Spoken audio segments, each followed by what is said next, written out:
Hey everyone, this is Matt with Learn Everything About Design, and in today's video, we're going to be doing an Arduino project. So this is something we haven't done in quite a while since we tackled the GPS speedometer project and how to use things like sprites for gauges. So this project came about, I actually started to design an animated pumpkin for Halloween.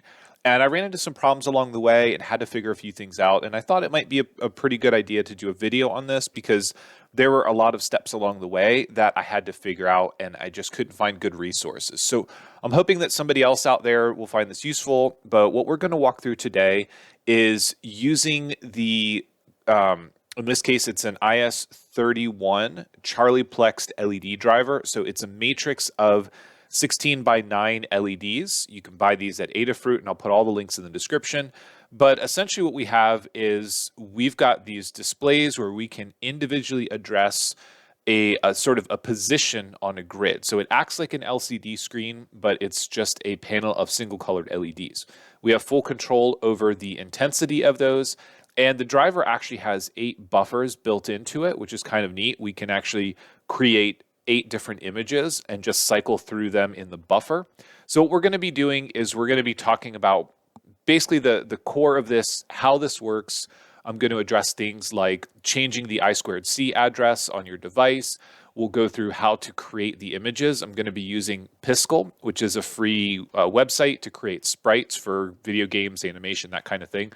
So we're going to walk through that. We'll be walking through image to CPP, which we've used this before when we did our sprite videos, but I'll walk through how to generate the Arduino code that we need, and we'll walk through the process of programming these things. I'll go through a couple of different variations, things that you should know, and talk about sort of the pitfalls or the things that I ran into along the way. So if you're looking to make a little animated display, whether it's a marquee and you're scrolling text or displaying time, or just doing a little animated pumpkin like I'm doing here, then hopefully this video will help.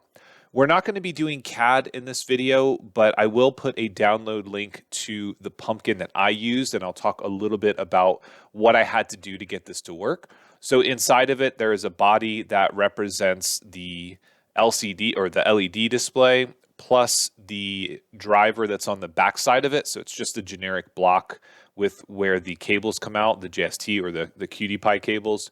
And then the pumpkin is just a 3D printed pumpkin. So if you want to use this in your own designs, you can, but I'm not going to walk through modeling it. At this point, we've done several videos on modeling pumpkins. There's no need to do another one.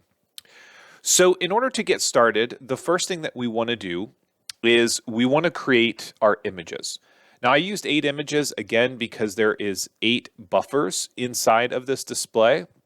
So we want to figure out kind of what that means for us. So in the description of the video, I'll put links to all of this stuff so you can go to piskelapp.com, or if you want to create your own in another program, that's perfectly fine. We're going to keep it as simple as possible. And what I would suggest first is going to the settings, going to our sizes, and changing the canvas size. So these are 16 by 9 pixels. And what this means is now on the screen, we've got a 16 by 9. I'm using this in this sort of horizontal rotation, so it's wider than it is tall. If you were doing it as a vertical display, then you would want to do it obviously 9 by 16 instead of 16 by 9. I'm not going to be adding any colors or doing any sort of crazy drawing. I'm just going to walk through the process of using this. So if you do want to create an animated pumpkin or some sort of animation, it's best to start with just simple shapes to understand how this process works. We're going to go ahead and create 8 shapes, but I want to start with the eyes. So you can see here I've got 2 spaces on the left side. I'm going to come over here, and then I'm going to draw the same number. So we want 5, and then I'm just going to build out a couple of triangles. And you can make these as big or as small as you want. The good thing here is that we don't have to turn all the LEDs on, but if you want them to be bigger, then what we can do is we can start building toward one side here, and we can sort of make the entire thing bigger. You can see here, just add more pixels. And if you want to take any away, all you have to do is right click. And then what we can do is essentially over here, we've got our primary color, which is black. And then the secondary color is transparent. So that's the sort of grid background that you see. So if you want to build eyes like this, then just go ahead and play around. They don't have to be triangles.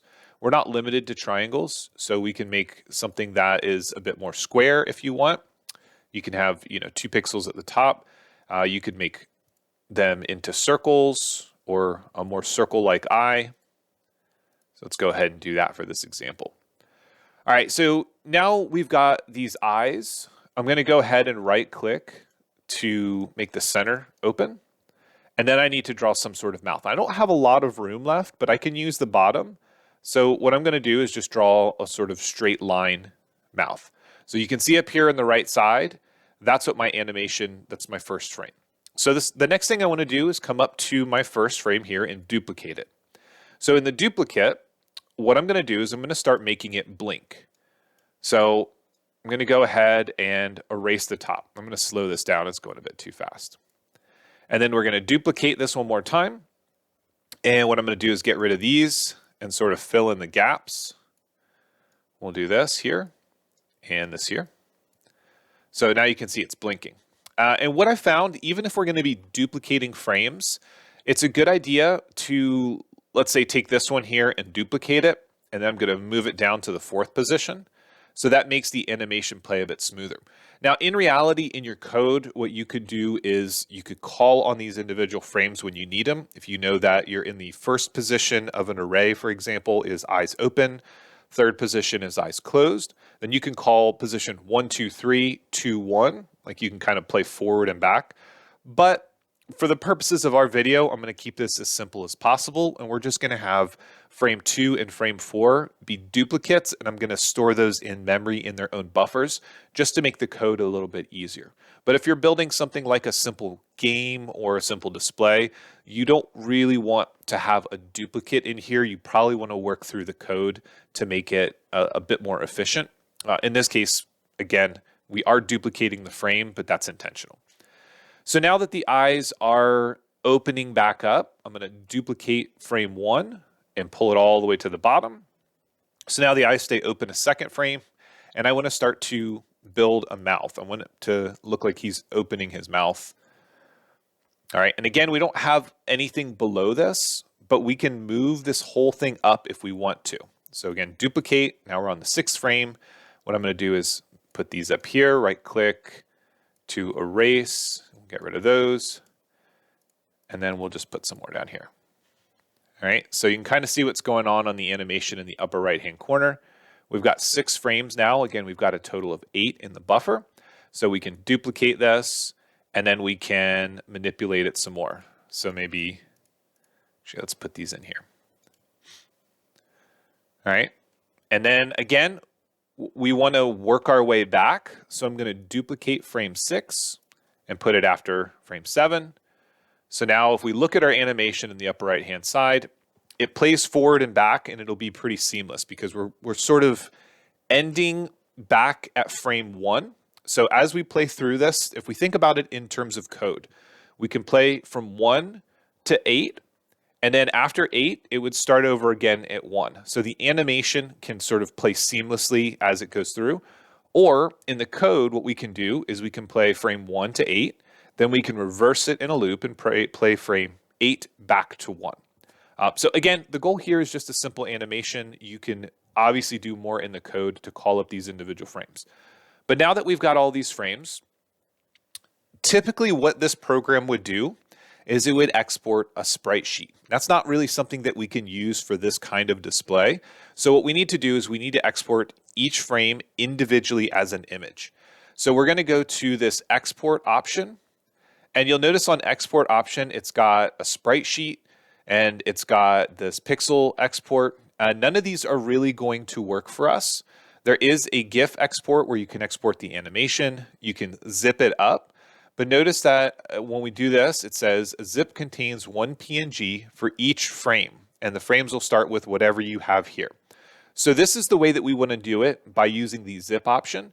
But there is also this, there are other save options where we can save it as an individual image. But when you're creating multiples like this, it's good for us to download all of them together. So we're just going to do the zip file. So I'm going to say download zip.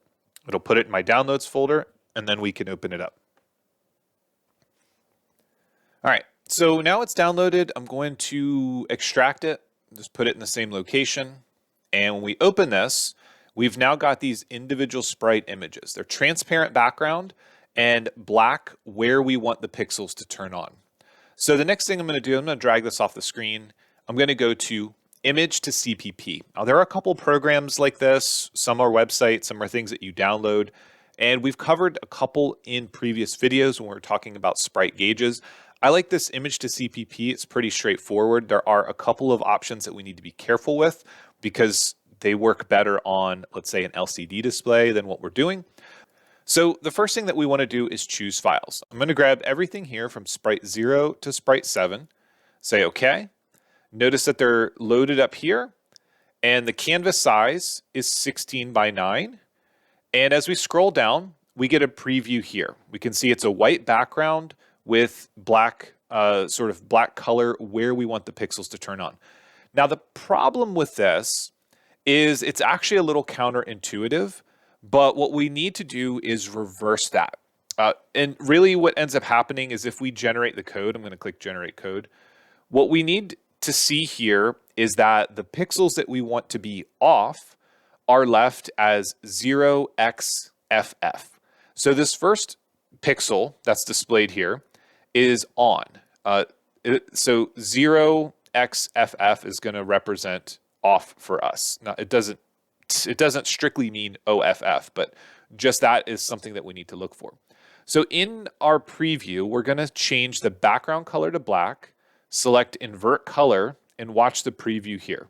So now what we want to see is that everything we want to turn on is going to be white in the preview image. Remember, right now we're just dealing with monochrome. We've got black and white, and the Arduino code is, if we regenerate this, is now going to look a little bit different.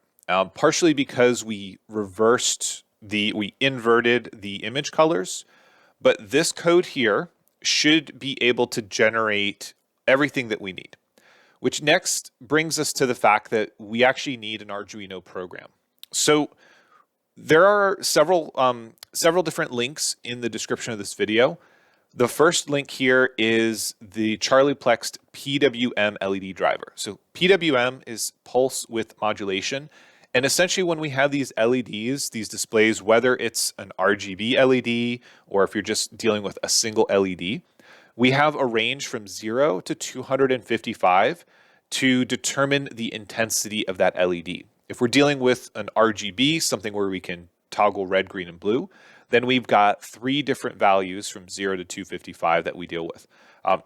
Actually, in the winter, my entire house has thousands of RGB LEDs on them that we program with Arduino.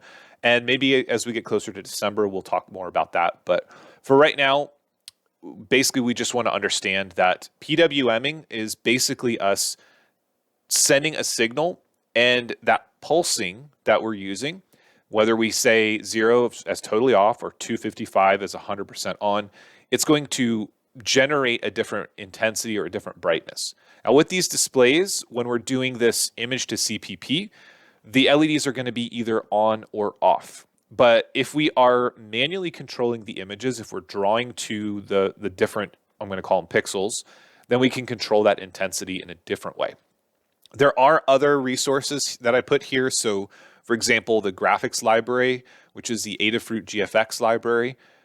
This is the way in which we draw to these pixels or to these LEDs. So you can use any of the options that we have in the GFX library, which is pretty nice. So things like lighting up an individual pixel, drawing lines and rectangles and circles and triangles, all of that stuff is available. So you can use any of this to create your images and display them. So I've done this for simple animations with things like a ball or this sort of display where it sort of just bounces around. So it can be pretty fun to do that.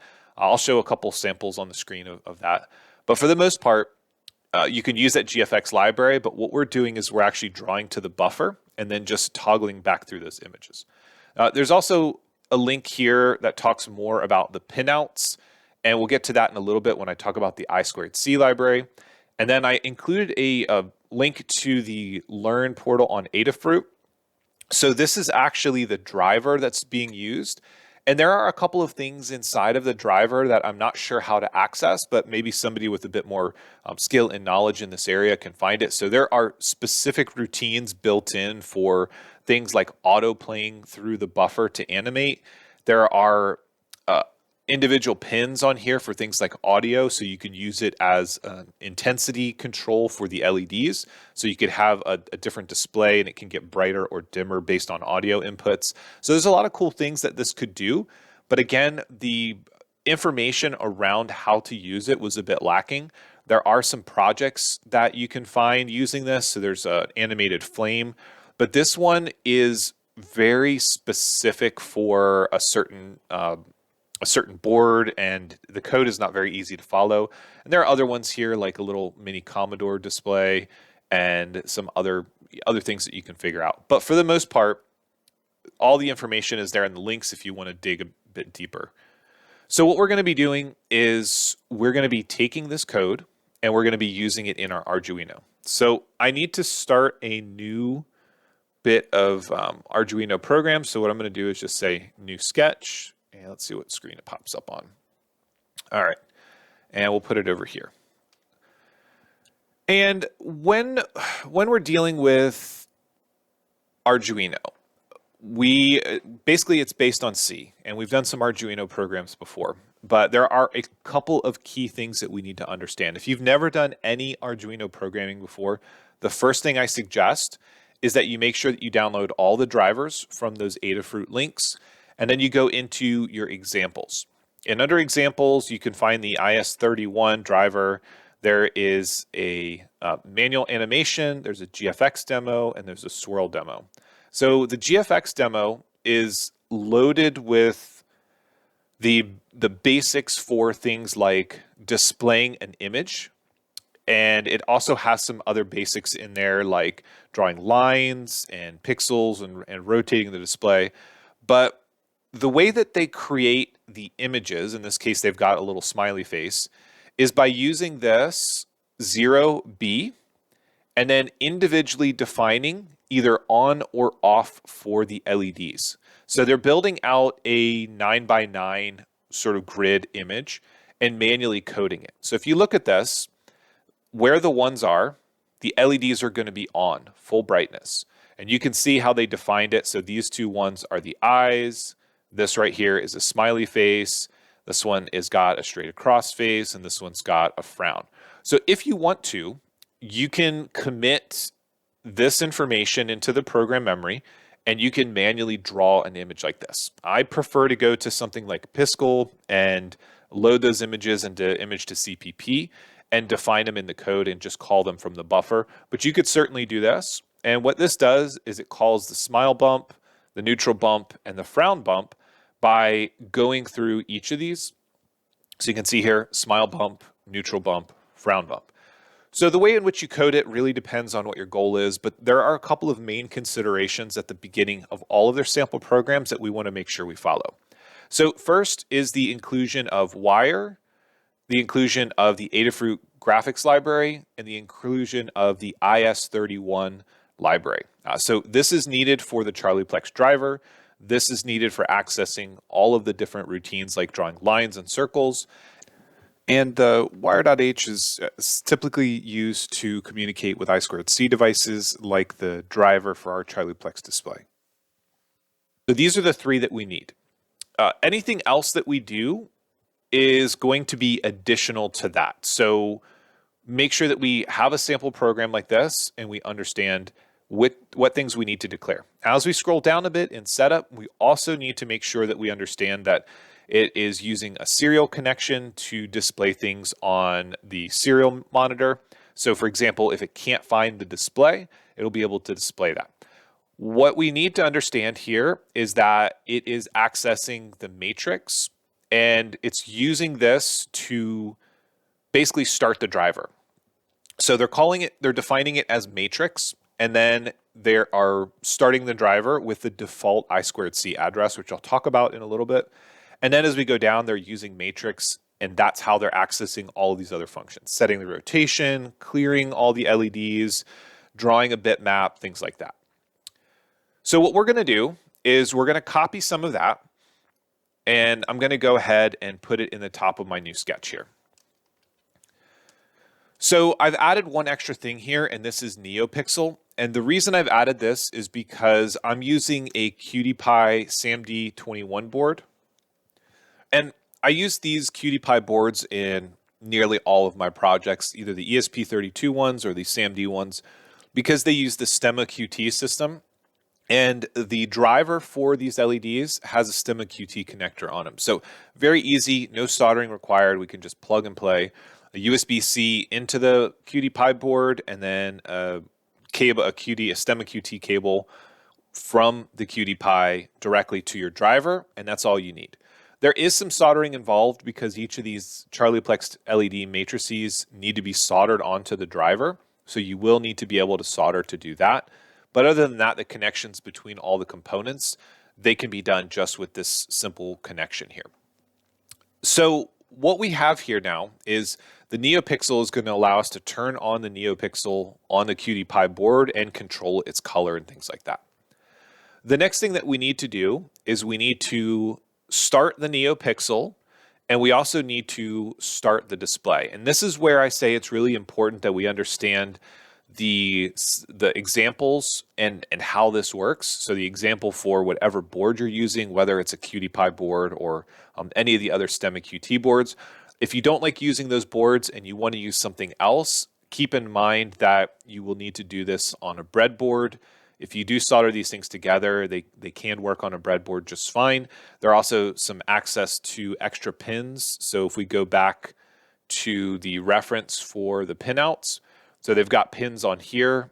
So you have access to things like audio, the serial data and serial clock, power and ground.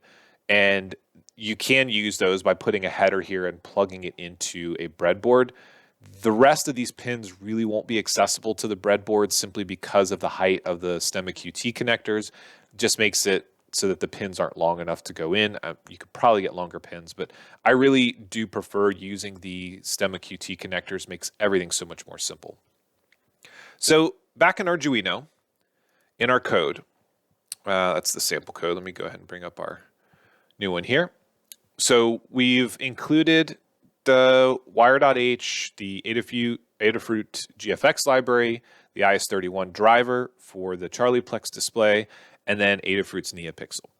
The next thing that we need to do is we need to initialize the display and define it, and then we need to initialize the NeoPixel on the board if we want to turn it on and control it. I think it's always a good idea to have an indicator light on your board, and the fact that these boards come with a NeoPixel means that we can have it be red or green or blue or blink depending on what's going on. So in reality, it's again, it's a good idea. Let's go ahead and just pull up this GFX demo.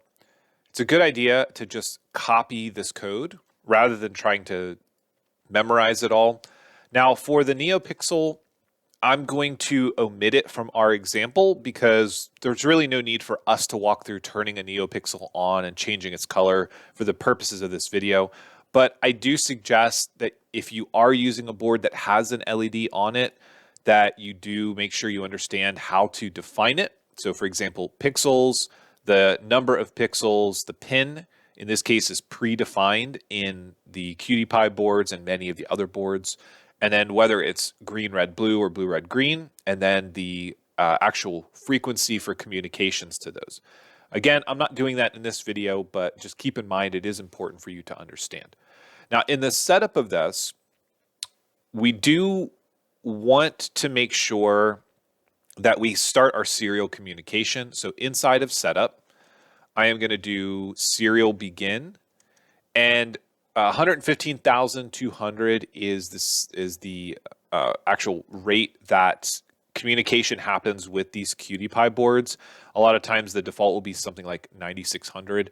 The main thing here you need to understand is what rate is right for the board you're using, and if you are using the serial monitor, just make sure that the baud rate down here is set to the appropriate amount. In this case, I'm not going to worry about the serial monitor, but just keep in mind that starting that serial communication can often be helpful, especially when debugging your code.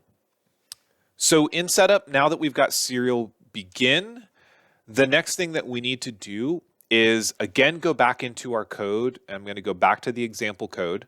And actually, you know what? Why don't I just put the example code up on the screen here, left and right, so that way we can just see them next to each other.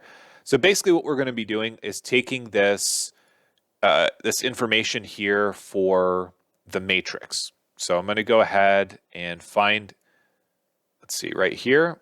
We're going to go all the way up to the if statement. We'll copy it, and then we'll put it in here.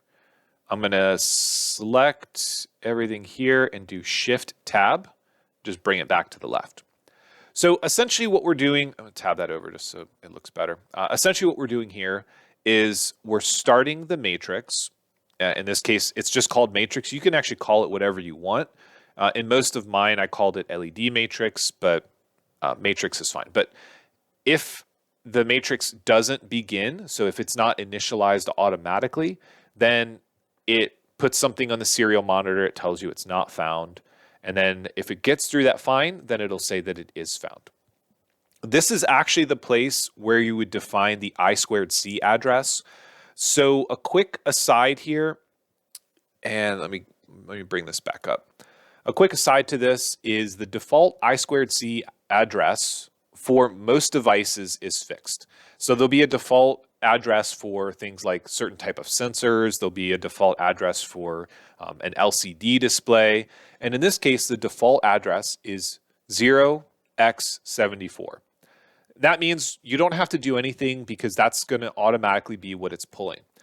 The great thing about these little LED drivers is that we can actually configure that to be a different I2C address. And originally what I had planned to do with these is I had planned to have 2 of these displays as eyes and 1 for a mouth and a larger pumpkin. Now, unfortunately, I ended up running into heat and temperature issues going through or having the current draw through the QTPY board. So the only way that that would work is if I provided external power to these things, and it just, for my project, it just wasn't going to work out. But the good news is that what you can do is you can solder over these and connect, 75, 76, or 77. And then there's information down here on some additional pins that you need to actually configure. So for example here, 074 is the default. 75, then you need to connect to SCL from this address pin. And then if you want 076, you need to go from the address pin to SDA, which is serial data and serial clock, and then 077 to VCC. So basically soldering these closed, one of them, and then going from this ADDR, this address pin, over to either SDA, SCL, ground, or VCC will determine what the I2C address is. And the way that we do this in the code is actually fairly simple. And let me go back to our new program. So we'll bring this one up and we'll bring this one up. So inside of the matrix begin, this is where we would define that. So we would say 0x75 if we soldered the pins between 75 and the address and SDA, or 076 if we did it between SCL, and 077 if we did it between the VCC pin. So pretty straightforward. And then what you're doing is basically you can run multiple of these matrices by having different I2C addresses, and then each one that you have defined, you'll just give a different name to. So like matrix 1, matrix 2, matrix 3, and then you'll have 8 individual buffers for each of those. So that was one thing that was a little bit tricky to figure out, but again, I ran into power problems with the QTPY. With one display, I could run it for hours and hours and it's fine. With 2 displays, even displaying the same image, the current draw was a bit too high. Now, the current draw should be about 600 milliamps for 3 displays, which should have been roughly around what the QTPY can provide. Unfortunately, I found that wasn't the case, and it just kind of was overheating. So it killed my original intention for the project, but still we got something that works. All right, so the next thing that we need to do here, again, is just think about what's happening in the startup. So at this point, we started the serial monitor, we started the matrix. So what we want to do is we want to set its rotation and clear it to make sure that there's nothing displayed. And the way that we do that is we use simple commands that we can find in the GFX library. So we're going to start by defining matrix because that's what we called it. dot set rotation, and we're going to set the rotation as 0. So with these displays, whether it's an LCD or an LED matrix like this, you can set the rotation to define whether or not XY goes along the long side and then the short side, or the short side and the long side. And then we do matrix.clear. Don't really need to do this, but if anything is displayed on the display, then we want to make sure that it's starting fresh. In the setup, I also want to go through and start to populate our information that's inside of each of those buffers. So this is where we're going to take that image to CPP information. So we need to save our project. So I'm going to go ahead and save this. And I'm going to go ahead and just call it animated, if I can spell right, animated underscore face. And that'll create a new folder for us, and that's going to save this for us. Okay, so the next thing that we need to do, it's not strictly required, but I find that it keeps the code a little bit cleaner, is we're going to go over to these 3 dots on the right side, and we're going to add a new tab. For this new tab, I'm going to call this face.h, and this is basically where we're going to put the code from the image to CPP. So we'll just go back to image to CPP. Everything that we've generated, we'll copy the output. So we've got this generated code here. Let's just go ahead. I'm going to, for some reason, it's not popping up and saying that it's copying it. So I'm just going to select it and do Control C just to make sure that we have it. And then I'm just going to paste it here. So a couple of things happen with this code. The first thing that happens here is that it's defining each of our sprites as sprite 0, but the entire name is EPD underscore bitmap underscore sprite underscore 0. It's committing that to program memory. And then it's coming through here, and then the second instance, it's called sprite 1, sprite 2, sprite 3, all the way through 7. So these are our 8 different images. And as we go down to the bottom of this code, it also automatically creates an array for us. And this is really helpful because now we've got an array called EPD underscore bitmap underscore all array. I'm going to select and copy that, so just Control C. And it's got 8 items inside of it. So our sprites 0 through 7. So all we need to do is we need to cycle through each of these, and it'll automatically pull that information for us. But in order to do that, we need to go back to the top of our program and do pound include, and we need to include in quotes, we're going to do face.h. You can see it pops up here because it's something that we have in our program. And this will allow us access to that tab. So since we're storing all of that information, we don't really want to stick it in the top of our program before our setup. So keeping it in that second tab is going to clean things up quite a bit. So now in the rest of our setup, before we get into our loop, what we want to do is we want to start populating each of those buffer frames. So we're going to do this by incrementing through a for loop. So for loops are pretty standard practice in code. If you are unfamiliar with some of the basics of if statements or for loops, then definitely check out the Arduino references. We're not going to spend a bunch of time explaining the core code. We're just working through how to make this work. So we're going to do a for loop. We're going to start with basic an integer of I equal to 0. We're going to use our semicolon, I less than 8. So this means it's going to go from 0 to 7, which will give us 8 total instances, semicolon, I plus plus, which means that it's going to increment I every time it runs through this for loop. So then we're going to put some brackets in here. And inside of here, we're going to do matrix.setFrame. Now setFrame, again, comes from the references in the description. We're going to increment through this with the letter I. And if we go back, we'll just hop over to the library reference here. So multiple buffers, and here we do this by, in our case it's called matrix, but this one has LED matrix, set frame, and the frames from 0 to 7. So frame 0 is going to be the first frame, and frame 7 will be the 8th frame. So again, incrementing our for loop from 0 to 7, and then we're setting the matrix frame either 0 to 7. We're doing this in setup because it only needs to run once because we're not clearing and replacing the information in the buffer. If you wanted to have more than 8 images, you could continuously load a couple buffer frames ahead and clear the ones behind and continuously, load new images. And that way you could get away with more frames than 8. For our purposes, 8's going to be just fine. So now that we've got this for loop that's going through and it's setting each frame, what I'm going to do is I'm going to clear each frame just in case there's information on there. And then we're going to use draw bitmap, which is going to allow us to pull information from the code that we have on face.h, the image to CPP stuff. And we're going to give it an XY coordinate. So 0, 0, we're going to start at the top corner of our display. And then this is where we're going to pull in the EPD bitmap all array. So that's the name that the image to CPP gave it automatically.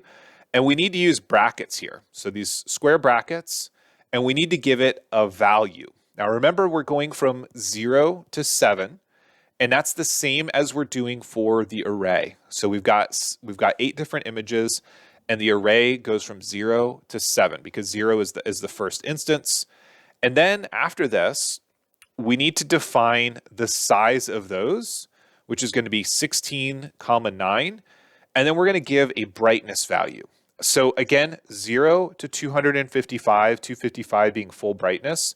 I'm going to go ahead and just set it at 100. It'll be plenty bright, but that's what that value is, that 100. And then we need a semicolon after it. So this is basically everything we need to get our images from Piskel, to define them as Arduino code from image to CPP. And now what we've done is we've initialized our LED matrix driver.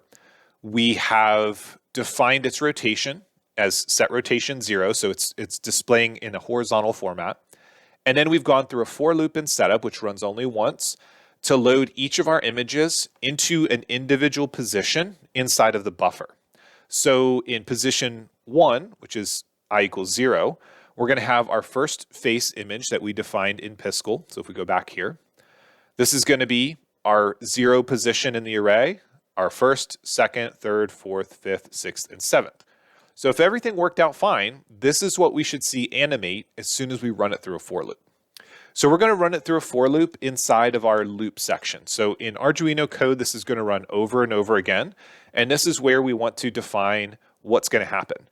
Now, the good news is we don't have to worry about clearing the display every time, because all we're doing is we're cycling through the buffer, and it should automatically clear it. If we find that's not the case, we can always come back and add some more code. But all we need is another for loop. So inside of our loop, we're going to do for, and I'm just going to use a different value, int equals j. I'm going to set j equal to, we could do 0 to 7 here. So again, j equals 0, semicolon, j is less than, I'm going to put a space in there, j is less than 8, semicolon, j plus plus. Now remember, the way we define this allowed us to go from the first image to the last image and then cycle back around to the first image again. So inside of our for loop, all we need to do is display the frame. So matrix dot display frame, and then in our brackets we use j because that's the ID number, either 0 to 7, and then we can add a delay to slow it down. So maybe 200 milliseconds, and that should be it. That's really all there is to this. So if this works, let's go ahead and save it. If this works, we should be able to upload it. Let's make sure that the board is visible, COM port 14. Make sure that it is defined as the correct board, which I've got a SAMD21 version of the QTPY in there right now. And let's just go ahead and do a quick verify. Verify happens when we try to upload the code anyways, but it's always a good idea for us to do the verify anyways, just to double check ourselves. And then I'm going to go ahead and upload it and push it to the board, and we'll see what happens. All right, so I'm going to just go ahead and film this with my phone, probably be easier. And let's see. So now we got a little animated face there. All right, and if we want to slow it down or do anything else, all we need to do is change some basic parameters. So inside of here, our delay, if I set that to 500 and upload that, all this should really do is slow down between each frame. So you can see it's just going a bit slower. Let me try that.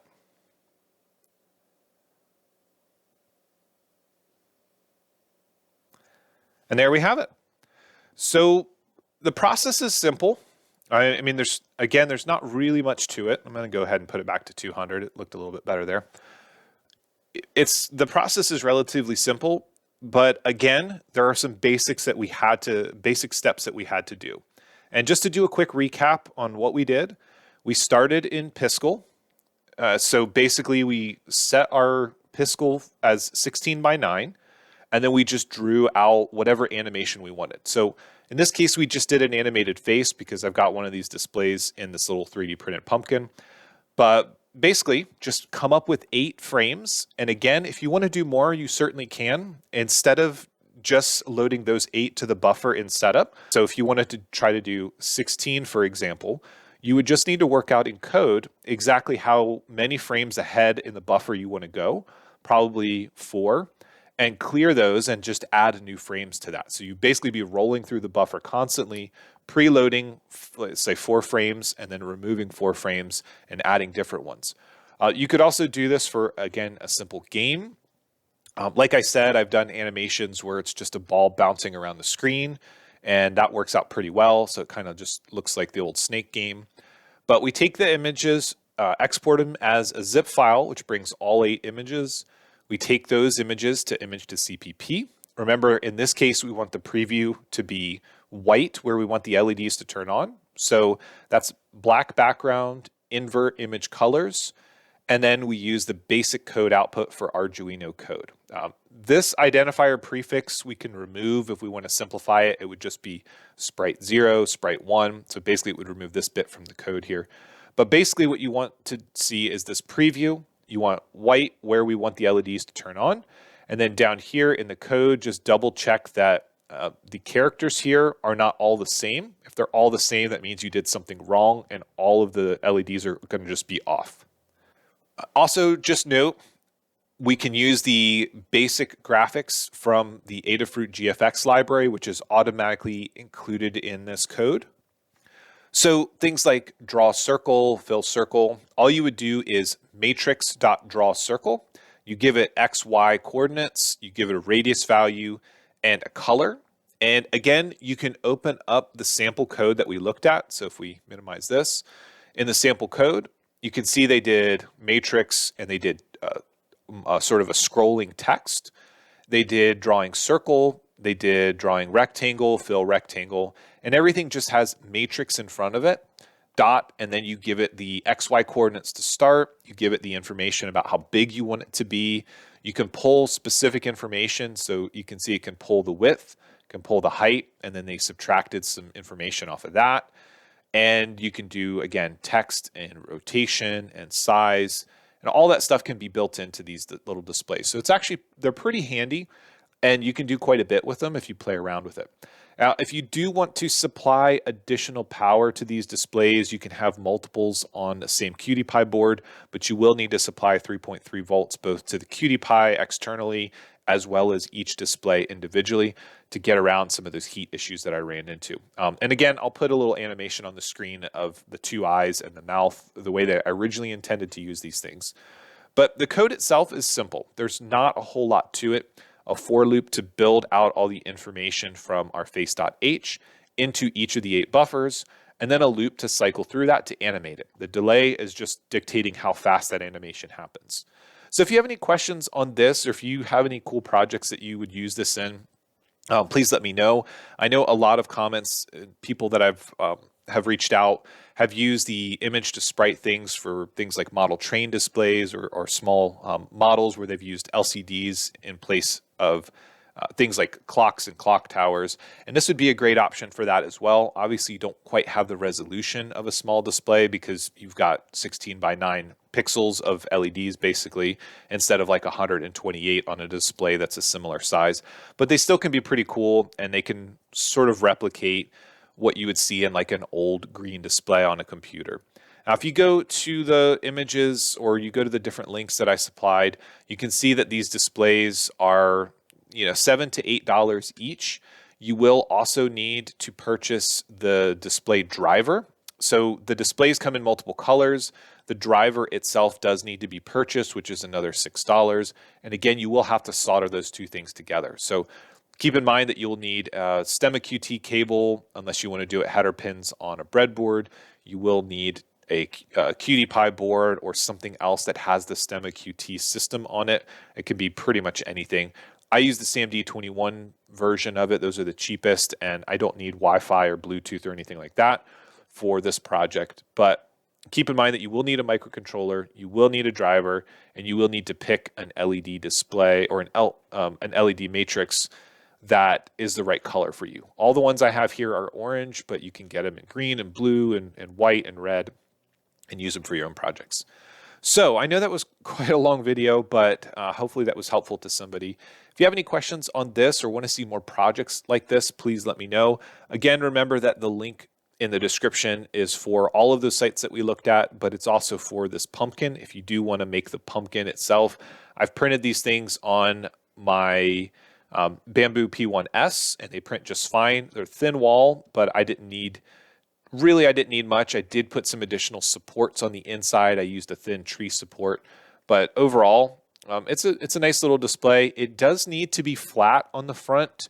The further away from the print the display is, the more blurry it gets, so you won't really get good resolution. It does need to be fairly close to the print for you to be able to see the animation through it. But you can do all sorts of cool little things with this, and if you've got some project ideas that you want to use it for, I'd love to hear that in the comments. But as always, thanks for watching, and we'll see you in the next one.